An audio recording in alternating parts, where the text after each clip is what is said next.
Here we are going to discuss one of the phenomena that is known as genetic drift. तो बेटा हम इस part में genetic drift को discuss करने वाले हैं. What do you mean by genetic drift, what is the effect of genetic drift in a population and what is the reason for the causes of genetic drift. Clear है?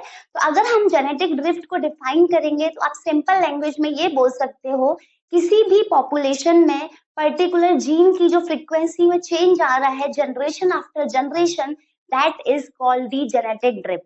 What is genetic drift? The change in the frequencies of a gene in a population over generation.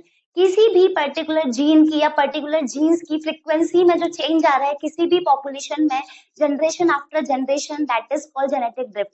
Frequency में change आने का मतलब है अब वो कितने number of people में या कितने नंबर ऑफ ऑर्गेनिज्म में अपने आप को एक्सप्रेस कर रही है, कि जनरेशन आफ्टर जनरेशन चेंज होता जाएगा, and this phenomena is called genetic drift.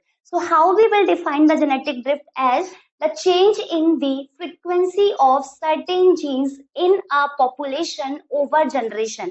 किसी भी जीन की फ्रीक्वेंसी में या जीन्स की फ्रीक्वेंसी में चेंज होना in a population over generations, that is called the genetic drift. In other words, we can also define the genetic drift as random change in gene frequency occurring by chance alone. किसी भी gene की frequency में एकदम से random change आ जाना, that is occurring by chance alone. कोई एकदम nature का इसमें रोल नहीं था, एकदम से हो गया, that is called the genetic drift. So there are two ways to define the genetic drift. One is we can define the genetic drift as the change in the frequency of certain genes in a population over generation, or the random change in gene frequency occurring by chance alone. You will get a clear-cut idea of this genetic drift with the help of following illustration when I will explain to you what is the effect of genetic drift, how it occurs. समझ में आ रहा है? तो definition आपको समझ में आ गई होगी कि किसी भी जीन की या जीन्स की फ्रीक्वेंसी में चेंज होना in a population over generation, that is called the genetic drift. Now, here we will consider an illustration in which we are going to discuss the three different situations. तो यहाँ पे बेटा हम तीन अलग अलग सिचुएशन को डिस्कस करेंगे, and one of the situation explains the natural selection, one of the situation explains the genetic drift, and one of the situation it explains that there will not be inheritance of acquired trait.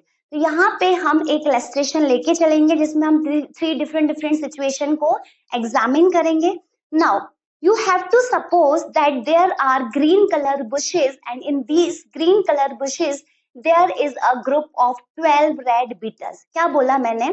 इस illustration की starting में आपको ये समझना है कि green colour की bushes हैं, ग्रीन कलर की झाड़ियां हैं, और उन ग्रीन कलर की झाड़ियों में there is a group of 12 red Beatles.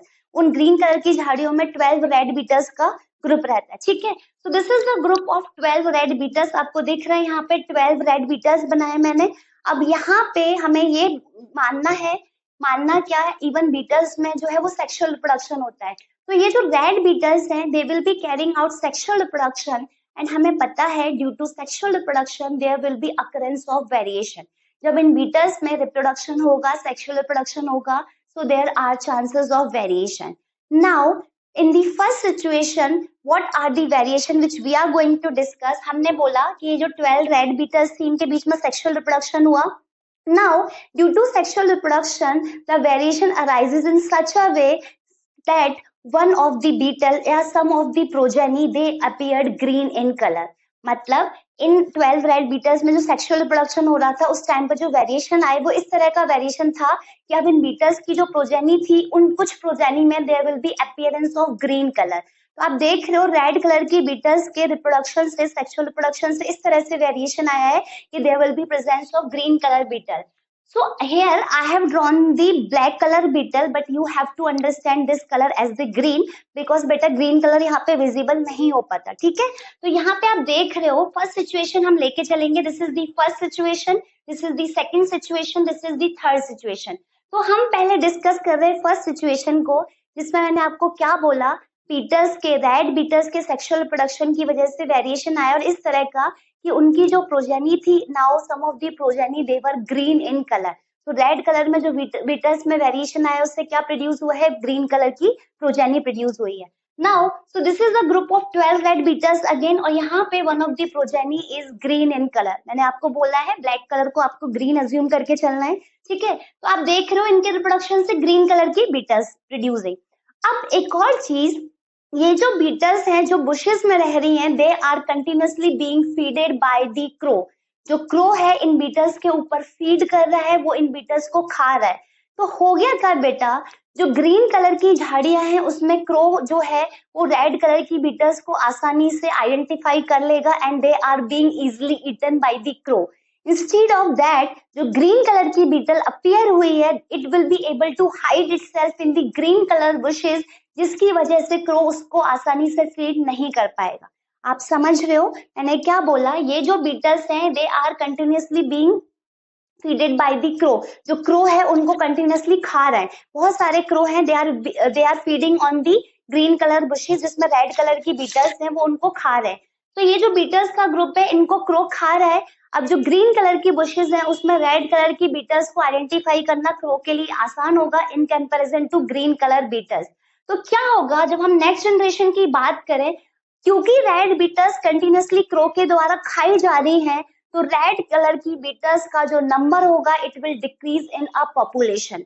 जो रेड कलर की बीटल्स है उनका नंबर कम हो जाएगा and there will be increase in the green colour beetles. Green colour beetle कैसे प्रोड्यूस हुई? अगर ये प्रोजेनी जो ग्रीन थी जब ये रिप्रोड्यूस करेगी, that will be able to provide the green colour to its progeny. तो ये जो ग्रीन कलर की बीटल है ये अपनी प्रोजेनी को भी तो ग्रीन कलर जो है पास करेगी। समझ में आ रहा है? तो क्या हुआ इस जनरेशन में, आप देख रहे हो सडनली ग्रीन बीटल्स का जो नंबर है वो बढ़ गया है और रेड बीटल्स का नंबर क्या हो रहा है? कम। क्यों रेड बीटल्स का नंबर कम हो रहा है बेटा? क्यों ऐसा हुआ? क्योंकि जो क्रो है वो इजीली रेड बीटल्स को फाइंड आउट कर रहे हैं, उनको फीड कर रहे हैं, एंड जो ग्रीन कलर की बीटल्स हैं they are able to hide itself in the green colour bushes. So you can see that in the next generation there will be increase in more number of green beetles. जो green Beatles हैं उनका number generation after generation बढ़ रहा है, क्योंकि जो red colour की beetles हैं they are continuously feeded by the crow. समझ में आ रहा है? Now you can see at the end of this experiment, at the end of this flow chart, there will be increase in the number of green color beetles, क्योंकि continuously जो crow है वो red colour की beetles के ऊपर feed कर रहा था और ये जो ग्रीन कलर की बीटल है वो अपने आप को हाइड कर रही थी, और जब ये रिप्रोड्यूस करेगी तो अपनी प्रोजेनी में ग्रीन कलर ट्रांसफर करेगी। तो ग्रीन कलर का जो बीटल्स है उनका नंबर बढ़ता जाएगा और जो रेड कलर की बीटल्स है उनका नंबर क्या होता जाएगा? कम होता जाएगा। So that is the situation that explains the evolution of green beetles from the group of red beetles. आप देख रहे हो स्टार्टिंग में हमने रेड बीटल्स लेके चले थे, but at the end of this experiment what you will find, there will be increase in the number of green colour beetles. So this is the phenomena that is called the natural selection. आप देख रहे हो यहाँ पे gene की frequency में change हो रहा है। जो रेड कलर की जीन थी, जो जिसकी वजह से बीटल्स का रेड कलर था, नाउ उसकी फ्रीक्वेंसी घट रही है and there will be increase in the frequency of green colour gene, जो बीटल्स को ग्रीन कलर प्रोवाइड कर रही है। So here also there is a change in the frequency of gene, but that change is useful for its survival. यहाँ पे जो red colour की Beatles से जो ग्रीन कलर की बीटल्स में वेरिएशंस हुआ है, that change is useful, that is helping it in the survival in its environment, क्योंकि ग्रीन कलर की बीटल्स इजिली जो है अपने आप को हाइड कर रही है ग्रीन कलर के बुशेस में। So that is the phenomena of natural selection. What is natural selection? The gene which has its advantage will be selected by the nature. यहाँ पे नेचर का रोल कौन प्ले कर रहा है बेटा? क्रो, क्योंकि जो क्रो है वो रेड कलर की बीटल्स को कंटिन्यूअसली फीड कर रहा है और ग्रीन कलर की बीटल्स अपने आप को छिपा ले रही है। So that is the force, that is the natural force over here, that is the crow. समझ में आ रहा है? तो इसी फिनोमेना को हम नेचुरल सिलेक्शन बोलते हैं।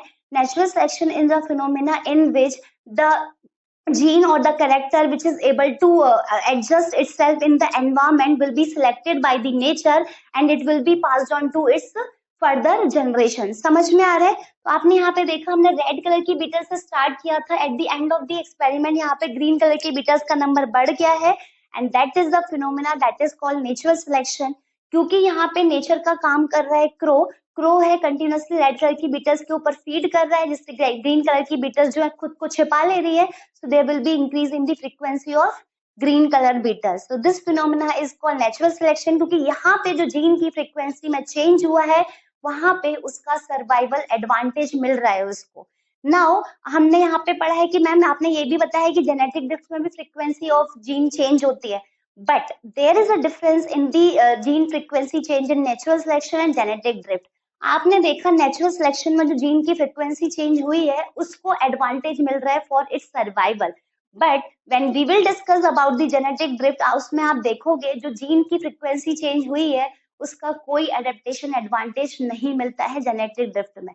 तो जेनेटिक ड्रिफ्ट और नेचुरल सिलेक्शन में ये डिफरेंस है, नेचुरल सिलेक्शन में जीन की फ्रीक्वेंसी इसलिए चेंज हुई क्योंकि उसको एडेप्टेशन एडवांटेज मिल रहा था, सर्वाइवल एडवांटेज मिल रहा था। जेनेटिक ड्रिफ्ट में ऐसा कोई भी एडवांटेज नहीं मिलता है, ये रैंडम होता है, विदाउट प्लान्ड होता है। समझ में आ गया? Now the second situation we will explain the evolution of blue beetles. यहाँ पे हमने इवोल्यूशन ऑफ ग्रीन बीटल्स देखा है, यहाँ पे सेकंड सिचुएशन में अब हम इवोल्यूशन ऑफ ब्लू बीटल्स देखेंगे and second situation explains the phenomena of genetic drift. फिर से वही लेके चलना है। 12 बीटल्स का ग्रुप है, that is group of red beetles, green colour की झाड़ियों में है। Now they are performing the sexual reproduction. अब सेक्सुअल रिप्रोडक्शन की वजह से इनमें वेरिएशन आया that some of the progenies will be blue. यहाँ पे ग्रीन कलर अपीयर हो रहा था, अब इनकी प्रोजेनी में बेटा कैसा कलर अपीयर हुआ है? Blue colour. वेरिएशन हुआ, सेक्सुअल रिप्रोडक्शन हुआ, रेड कलर की बीटल्स में ब्लू कलर की प्रोजेनी अपीयर हुई। Now there will be increase in the number of red color beetles as well as blue color beetles. जो red colour की Beatles उनका number भी बढ़ रहा है, ब्लू कलर की बीटल्स का भी नंबर बढ़ रहा है। ठीक है, तो यहाँ पे रेड कलर की बीटल्स आप देख रहे हो ज्यादा नंबर में बढ़ रही है क्योंकि उनका नंबर ज्यादा था as compare to blue colour की बीटल्स। अब क्या हुआ, सडनली कहीं से एक हाथी आया और उन झाड़ियों को कुचल के चला गया जहां पे वो बीटल्स रहती थी। मैंने क्या बोला? सडनली क्या हुआ? एन एलिफेंट केम और उसने क्या किया, वो जो ग्रीन कलर की झाड़ियां थी जहां पे ये बीटल्स रहती थी उनको कुचल दिया।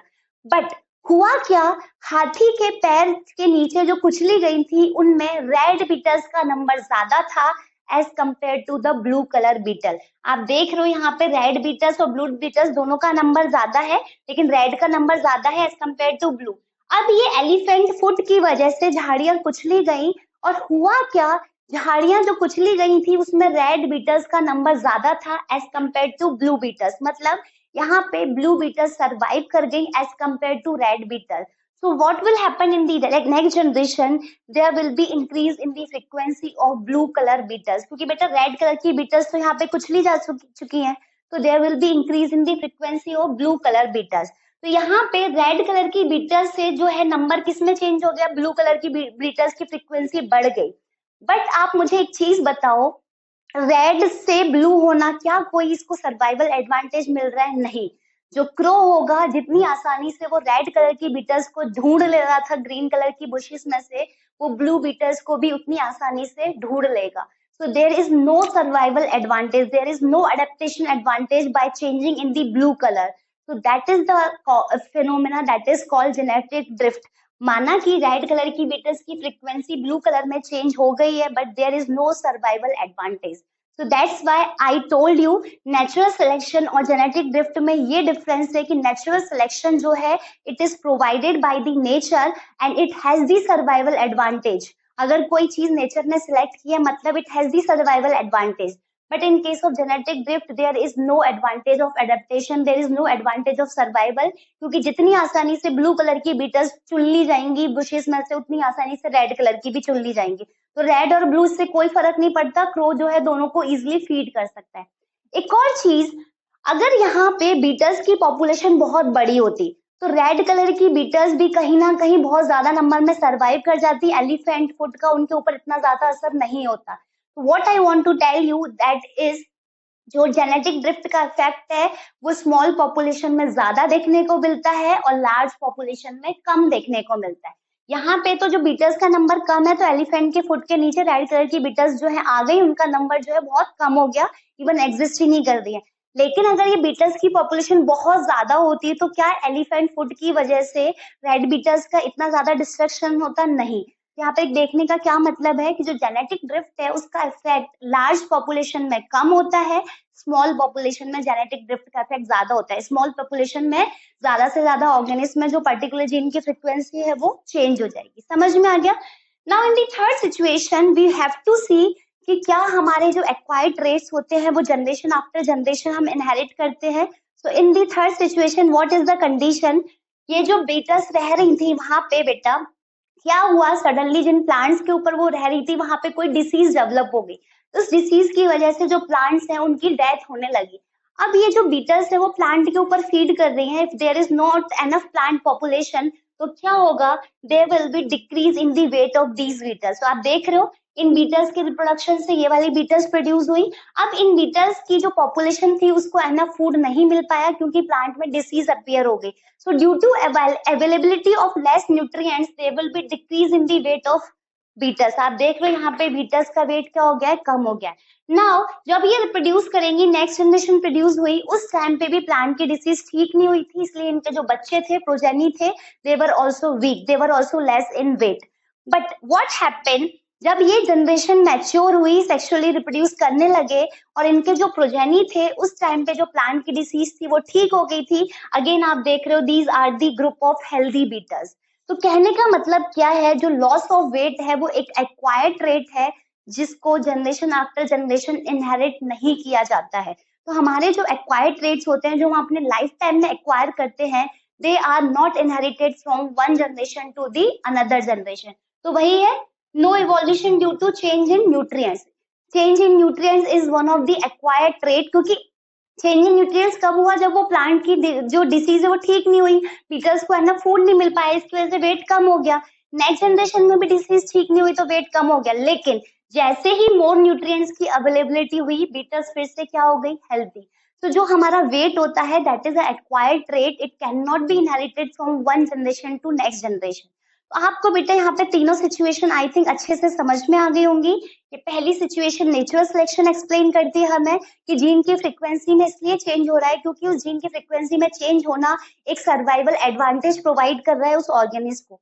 जेनेटिक ड्रिफ्ट समझ में आ गया होगा कि रैंडमली चेंज हो गया without any adaptation advantage, and that is कोई भी इवोल्यूशन नहीं होता है अगर कोई एक्वायर्ड ट्रेट जो है वो, अगर हमारे लाइफ स्पैन में कोई एक्वायर्ड ट्रेट हम एक्वायर करते हैं, that will not be inherited in the next generation. So that was all about the genetic drift, natural selection, and non-inheritance of acquired traits. So I think these things are very clear to you. Thank you.